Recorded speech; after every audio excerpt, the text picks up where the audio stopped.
जय गुरु जी संगत जी, सभी को जय गुरु जी। शुक्राना गुरु जी महाराज का लख लख शुक्राना। संगत जी, अभी जो हमारा अध्याय चल रहा है उसका आज 16वां दिन है, मतलब शिव पुराण का 16वां दिन है। और अध्याय चल रहा है जिसमें गुरु जी के या भोले बाबा के सारे लिंगों की विशेषताएं या उनका वर्णन है कि कौन सा लिंग कैसे उनकी स्थापना हुई थी या कैसे वो हम लोगों को उनकी ब्लेसिंग मिली थी। तो अपना अपना शिव पुराण पूरा कीजिएगा संगत जी। छोटी छोटी वीडियो डाल रही हूँ क्योंकि आप ही लोगों की मर्ज़ी है। और अगर कोई भी संगत अपना इस चैनल पर अपना सत्संग शेयर करना चाहती है तो नंबर दिया हुआ है, आप अपना अच्छा सा प्यारा सा सत्संग रिकॉर्ड कीजिए, गुरु जी की ब्लेसिंग्स रिकॉर्ड कीजिए और भेज दीजिए। जय गुरु जी, शुक्राना गुरु जी, लव यू गुरु जी। नाथेश्वर महिमा। प्राचीन काल में राक्षस राज रावण ने शिवजी की बहुत आराधना की, परंतु शिवजी उससे प्रसन्न नहीं हुए। इसके बाद रावण ने एक गहरा गड्ढा खोदकर उसमें अग्नि को स्थापित कर उसके पास ही शिवलिंग स्थापित कर गर्मियों में पंचांगिक तप किया, वर्षा में शीत ऋतु की परवाह न कर घोर तप किया, परंतु उसे सफलता प्राप्त नहीं हुई। इसके बाद वह अपने मस्तकों को काट काट कर अग्नि को अर्पित करने लगा। अंत में उसके 10वें मस्तक की बारी आई तो शंकर भगवान उसकी भक्ति से प्रसन्न होकर प्रकट हुए, उसे वरदान दिया और उसके सब मस्तकों को भी जोड़ दिया, उसे पराक्रम भी प्रदान किया। रावण ने हाथ जोड़कर उनसे प्रार्थना की, हे स्वामी, आप मेरे साथ लंकापुरी में पधारें। शिवजी ने कहा, हे लंकेश्वर, तुम मेरे ज्योतिर्लिंग को अपने साथ ले जाओ, परंतु इसे रास्ते में कहीं रखना नहीं। यदि तुमने रास्ते में कहीं रख दिया तो वह स्थायी रूप से वहीं स्थिर हो जाएगा। रावण प्रसन्नता पूर्वक शिवलिंग को ले जाने लगा। चलते चलते उसे लघु शंका होने लगी। इस पर उसने शिवलिंग को एक ग्वाले को थमा दिया। ग्वाले कुछ देर तक तो उसे गोद में लिए रहा, परंतु अधिक भारी होने के कारण वह उसे संभाल न सका। अंत में ग्वाले ने उसे पृथ्वी पर रख दिया। इसके बाद वह ज्योतिर्लिंग वहीं पर स्थिर हो गया। तब रावण शिव स्तुति करके लंका को चला गया। भगवान शिवजी से वरदान प्राप्त करके रावण सभी लोगों पर विजय प्राप्त करने की इच्छा करने लगा। इस पर देवताओं ने नारद जी को रावण के पास भेजा। रावण को नारद जी ने समझाया कि तुम शिवजी की बातों पर विश्वास मत करो, उनकी कोई भी बात सत्य नहीं होती है। यदि तुम्हें मेरे पे विश्वास नहीं है तो सबसे पहले वरदान को उन पर ही प्रयोग करके देखो। रावण की बुद्धि में नारद जी की यह बात बैठ गई। उसने अपनी शक्ति को आजमाने के लिए अपने 20 भुजाओं से कैलाश को उठा लिया।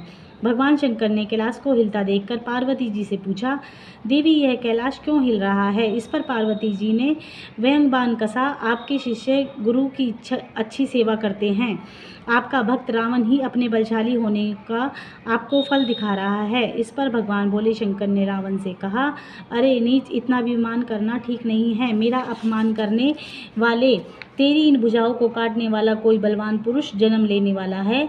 शंकर भगवान ने इस श्राप को सुनकर रावण दुखी होने के स्थान पर प्रसन्न हुआ। उसने अपने पराक्रम से देवताओं, दानवों, गंधर्व, यक्ष आदि सभी पर विजय प्राप्त कर उन्हें अपने वश में कर लिया। प्राचीन काल में दारुक नाम का एक दानव हुआ। उसकी पत्नी का नाम दारुका था। दोनों दुर्गा जी के द्वारा दिए गए सुंदर वन में रहा करते थे। वह अपने पश्चिमी समुद्र पर स्थित था। वहाँ के निवासी इन दोनों के उपद्रवों से बहुत दुखी हो गए थे। वे सभी मिलकर और ऋषि के पास गए और उनसे अपना दुख बताया। और ऋषि बोले, आप लोग घबराओ नहीं। जब दानव जीवों की हिंसा और यज्ञ में बाधा डालने लगते हैं तो उनकी मृत्यु निश्चित हो जाती है। ऋषि उनके कल्याण के लिए तपस्या करने लगे। देवताओं को जब पता चला कि और ऋषि ने राक्षसों को श्राप दिया है तो सभी युद्ध के लिए आ गए। देव दानवों में भयंकर युद्ध होने लगा। दारुक की पत्नी दारुका ने अपने पूर्वकालीन वरदान के प्रभाव से इस नगर को उठाकर समुद्र में स्थापित कर दिया। दैत्य लोग सुखपूर्वक वहां निवास करने लगे। एक दिन दारुका समुद्र से निकलकर पृथ्वी पर आई। उसने देखा कि नाव असंख्य मनुष्यों से भरी हुई है, समुद्र पर तैर रही है। उसने दानवों को बुलाकर उनको बंदी बना लिया। उन बंदियों में एक वेश्या भी था जिसका नाम सुप्रिय था। उसके कैद खाने में रहकर शिवजी की आराधना प्रारंभ कर दी। इससे के देखा देखी अन्य कैदी भी शिवजी की आराधना करने लगे। उन लोगों को पूजन करते 6 माह बीत गए। एक दिन दारुक के किसी दूत ने उन्हें शिव का पूजन करते देख लिया। इस पर दारुक ने वेश्या के पास आकर पूछा, तू किसकी पूजा कर रहा है? यह पूजा किस कारण से कर रहा है? यदि तू सच सच बता देगा तो मैं तुझे छोड़ दूंगा, नहीं तो मैं तुझे मार दूंगा। वैश्य ने कोई उत्तर नहीं दिया। राक्षस वैश्य को मारने को उद्युक्त हो गया। वैश्य इस संकट को देखकर आंखें बंद करके शिवजी की स्तुति करने लगा। हे स्वामी, मैं आपकी शरण में हूँ, शरणागत की रक्षा कीजिए। इस पर भगवान शंकर वहाँ प्रकट हो गए।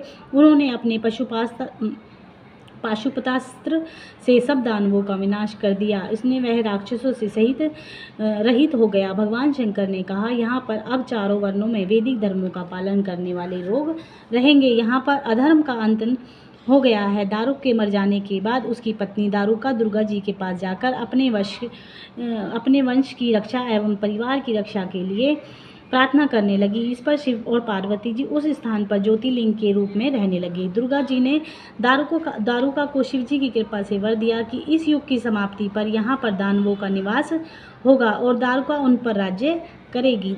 हे मुनियों, वीरसेन नाम का एक राजा बड़ा शिव भक्त था। शिव जी के वीरसेन से प्रसन्न होकर उसे एक लकड़ी की मछली दी जो रागे से मंडी हुई थी। उस मछली का योग शक्ति द्वारा शक्ति संपन्न करके शिवजी ने कहा, तू इस मछली के सहारे अपनी सेना सहित शिविर में पहुंच जाएगा। वहां पहुंचकर तू नागेश्वर नामक मेरे लिंग का स्थापित कर उसका पूजन करना। उससे तुझे पशुपत अस्त्र की प्राप्ति होगी। उस अस्त्र से तू दानवों पर विजय प्राप्त कर लेगा। मेरे इस दर्शन करने से किसी भी वस्तु की कमी नहीं होगी। इतना कहकर भगवान शंकर अंतर्धान हो गए। इस प्रकार भगवान शिव से वरदान पाकर वीरसेन दानवों का संहार करने में सफल हो गया। भगवान श्री राम पिता दशरथ की आज्ञा से जब वन में आए तो उनकी पत्नी सीता जी को रावण चुरा कर ले गया। हनुमान जी सीता जी का पता लगाने के लिए लंका गए। लंका जाकर सीता जी का पता लगाया और उनका संदेश श्री रामचंद्र जी को दिया। श्री रामचंद्र जी वानरों की सेना लेकर समुद्र तट पर पहुँचे। वे समुद्र को देखकर सोचने लगे कि इस समुद्र को वानरों के साथ कैसे पार किया जा सकता है। श्री रामचंद्र जी ने पार्थिव शिवलिंग की स्थापना करके उनकी पूजा करने लगे। समुद्र पर पार करने के लिए शिवजी से प्रार्थना करने लगे। इस पर भगवान शिवजी प्रकट होकर रामचंद्र जी से वर मांगने के लिए कहा। कहने लगे, भगवान श्री राम उन्हें प्रणाम कर रावण पर विजय प्राप्त करने का वरदान मांगा। शिवजी बोले, तुम्हारे परम कल्याण होगा, युद्ध में तुम्हारी विजय होगी। इसके बाद श्री रामचंद्र जी ने शिवजी से कहा, हे प्रभु, आप जन कल्याण हेतु इस शिवलिंग में हमेशा विराजमान रहें। भगवान शिव सदा अस्तु कहकर उसी में प्रविष्ट हो गए। तभी से उनका नाम रामेश्वर पड़ गया। वे शिव भक्ति और मुक्ति के दाता हैं। जो प्राणी इन पर गंगाजल चढ़ाते हैं उनको परम गति प्राप्त होती है। वे शिव जी के परम प्रिय बन जाते हैं। सुदेहा सुधर्मा की कथा। सूत जी बोले, हे मुनिवरों, अब घुश्मेश नामक ज्योतिर्लिंग का वर्णन सुनो। उनकी महिमा अपरंपार है। दक्षिण दिशा में देव का नाम सब सुंदर पर्वत है। वहाँ सुधर्मा नाम का एक श्रेष्ठ ब्राह्मण रहता था। वह भारद्वाज गोत्र का था। उसकी पत्नी का नाम सुदेहा था। सुदेहा प्रतिदिन अग्निहोत्र करने वाली शिवजी की परम भक्त महिला थी, परंतु वह निसंतान थी। सुधर्मा को तो कोई दुख नहीं था, परंतु उसकी पत्नी सुदेहा दुखी रहती थी। वह पुत्र की प्राप्ति चाहती थी। इस पर पति अपनी पत्नी को समझाता कि सभी संबंध स्वार्थ लिए हुए होते हैं। माता पिता पुत्र आदि सभी को हमने देख लिया है। कभी कभी पत्नी के ज़्यादा दुखी होने पर उसे फटकार लगाकर चुप करा देता। वह हमेशा शिवजी की भक्ति में ही रहता। एक दिन की बात है, सुदेहा अपनी सहेलियों के साथ मन बहलाने हेतु चली गई। वहाँ पर उसके कई स्त्रियों से साथ झगड़ा हुआ। उस झगड़े में स्त्रियों ने उसे कहा, तू तो बांझ है, तू इतना अभिमान किस लिए कर रही है? हमें पता है कि तेरे पास बहुत धन है, परंतु कोई संतान न होने के कारण तेरे धन पर राजा का अधिकार होगा। यह धन दौलत तेरे किस काम की रहेगी? हमारा धन तो हमारे पुत्रों के काम आ जाएगा। इस पर की बातें सुनकर सुदेहा घर को लौट आई। वह बहुत दुखी होने लगी। उसने रो रो कर सारी घटना अपने पति को बताई। इस पर सुधर्मा अपनी पत्नी सुदेहा को धैर्य बांधने लगा। वह बोला, जो होनहार है वह अवश्य ही होती है। जो चीज़ें होनी हैं वह होंगी। इसे व्याकुल नहीं होना चाहिए। कोई कुछ कहे वह कहता रहे, तुम्हें दुखी होने की आवश्यकता नहीं है। तब सुदेहा बोली, जय गुरु जी। सुदेहा बोली, हे प्राणनाथ, या तो किसी प्रकार पुत्र प्राप्त करो, नहीं तो मुझे मार दो। तुम ऐसा नहीं कर सकते तो मैं स्वयं अपने प्राण त्याग दूंगी। पत्नी को अधिक व्याकुल देखकर सुधर्मा ने भगवान शिव जी का ध्यान करते हुए 2 पुष्प अग्नि की ओर फेंके। इन दोनों में दाहिना पुष्प पुत्र और देने वाला है। मन में यह सोचकर वह पत्नी से बोला, तुम इसमें से एक पुष्प उठा लो। पत्नी ने शिवजी की माया से बाईं ओर का पुष्प उठा लिया। इस पर सुधर्मा अपनी पत्नी को सुदेहा से बोला, हे कल्याणी, अब तुम पुत्र प्राप्ति की कामना को छोड़ दो और भागवत भजन में ध्यान दो, और हमारे भाग्य में पुत्र नहीं है। इस तरह वह पत्नी को समझा बुझाकर शिव पूजन में लग गया। कुछ समय पश्चात सुदेहा फिर बोली, हे प्राणनाथ, मेरे गर्भ में यदि पुत्र प्राप्त नहीं होता तो आप दूसरा विवाह कर लें। मैं यह बात प्रसन्न मन में सोच कर कह रही हूँ। सुधर्मा बोले, मुझे अब दूसरे विवाह की विपत्ति में मत डालो।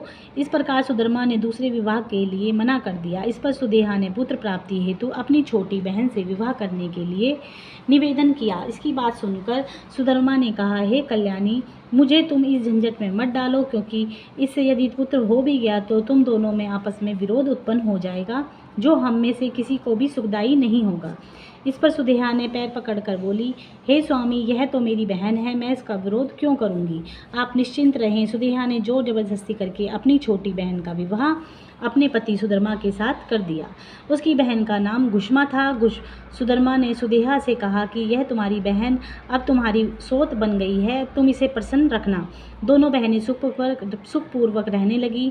घुष्मा नित्य प्रतिदिन 101 शिवलिंगों की षोडशोपचार पूजा करने लगी। पूजा करके उसे तालाब में विसर्जित कर देती। इस प्रकार उसकी संख्या 1 लाख तक पहुंच गई। तब भगवान शंकर ने प्रकट होकर उसे एक सुंदर गुणवान पुत्र प्रदान किया। उसकी कृपा से घुष्मा को गुणवान तेजस्वी पुत्र प्राप्त हुआ। पुत्र पाकर सुधर्मा बहुत प्रसन्न हुई, परंतु बाद में दोनों बहनों में ईर्ष्या उत्पन्न हो गई। घुष्मा का पुत्र जब बड़ा हो गया तो सुधर्मा ने उसका विवाह एक श्रेष्ठ ब्राह्मण की कन्या से कर दिया। घुष्मा ने प्रेमवश पुत्र और वधू को अपनी बड़ी बहन सुदेहा के चरणों में बैठाकर कहा कि यह आपके पुत्र और वधू हैं। बहू से कहा, हे पुत्री, ये तुम्हारी सास हैं, इनकी तुम सब तरह से सेवा करना। इस प्रकार वह नित्य शिव पूजन करके गृह कार्य में लग जाती, परंतु सुदेश की ईर्ष्या बढ़ने लगी। एक दिन उसने रात्रि में सोए हुए पुत्र की बोटी बोटी कर दी, उसी का तालाब में डाल दिया। उसमें घुष्मा शिव पूजन का पार्थिव लिंगों का विसर्जन कर आती थी। प्रातःकाल जब उसकी पत्नी ने अपने पति को नहीं देखा तो वहाँ खून देखा तो वह दाढ़ मारकर रोने लगी। घुष्मा को भी महान दुख हुआ। सुदेहा बनावटी आंसू बहाने लगी। सुधर्मा घर पर आई तो उसने धैर्य बजाता हुआ बोला, इसमें आप शोक मत करो, भगवान की ऐसी ही मर्जी थी, इसमें हमारा कोई वश नहीं है। वह बोला, हे घुष्मे, तुम शिव पूजन बंद मत करो। इस तरह पति के समझाने पर वह पति की आज्ञा से तालाब पर शिव पूजन करने गई। पार्थिव शिवलिंग पूजन के बाद जब वह घर लौटने लगी तो उसने अपने पुत्र को किनारे पर खड़ा देखा। वह बोला, हे माता, मैं आपके तप और शिवजी की कृपा से मर जाने के बाद भी जीवित हो गया हूँ। माता ने शिवजी की बार बार पूजा अर्चना की। तब भगवान शिव प्रसन्न होकर प्रकट होकर बोले, हे घुष्मे, मैं तेरे से बहुत प्रसन्न हूँ, तुम मुझसे वर मांग। तेरा पुत्र सुदेहा ने मार डाला था, मैं उसे अभी दंड देता हूँ। इस पर घुष्मा हाथ जोड़कर शिवजी की स्तुति करते हुए बोली, हे स्वामी, आप मुझे यह वरदान प्रदान कर दीजिए कि मेरी बड़ी बहन का अभय कर दें। उसे अवश्य मेरा बुरा किया है, परंतु मुझे उसका बुरा नहीं करना चाहिए। यह सुनकर भगवान भोले शंकर अति प्रसन्न हुए। घुष्मा को ने शिवजी से कहा, हे स्वामी, आप संसार के कल्याण के लिए यहाँ पर ही विराजमान हो जाएं। मेरी आपसे बस एक यही विनती है। इस पर शिवजी ने घुष्मे से कहा, मैं यहाँ पर ज्योतिर्लिंग के रूप में विराजमान रहूँगा। मेरे इस ज्योतिर्लिंग का नाम घुष्मेश लिंग होगा। यह तालाब ही मेरे लिंग का स्थान रहेगा। यह शिवालय के नाम से प्रसिद्ध होगा। दर्शनार्थियों के सभी मनोरथ यहाँ पर पूर्ण होंगे। सभी यहाँ सुधर्मा भी आ गई। दोनों ने मिलकर शिवजी से 101 परिक्रमाएं की। प्रेम सहित शिवजी पूजन करते हुए उन्होंने चिरकाल तक पृथ्वी पर निवास किया। ओम नमः शिवाय। शिवजी सदा सहाय। ओम नमः शिवाय। गुरु जी सदा सहाय।